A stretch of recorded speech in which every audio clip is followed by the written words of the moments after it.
At naglabas siya ng pera. Kailangan talagang makuha natin siya para magtrabaho kay Senyor. Oo naman.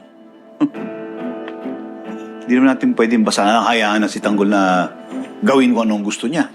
Hahanapin natin si Tanggol at pipilitin natin siyang kumana kasama natin.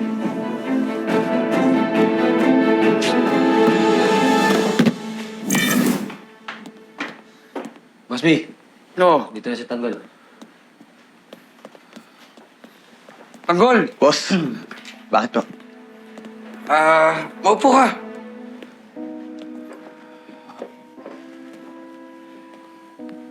Ninawin ko lang, no?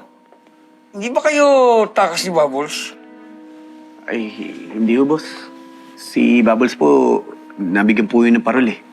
Ako naman po napawalang sala. Kakalabas ko lang din po. Paano kayo nagkasama sa loob? Di ba magkahiwalay ang kulungan ng babae at ng lalaki? Boss, si Bubbles po kasi may katungkulan po doon. Pinagkakatiwalaan po yun ng chief namin, si Chief Espinas po. Kaya po si Bubbles nakakapunta po doon sa selda ng mga lalaki.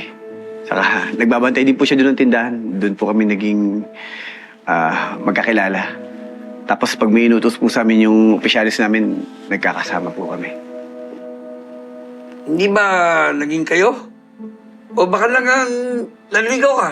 Ay, hindi ho, boss. Kaibigan ko lang po talaga si Bubbles.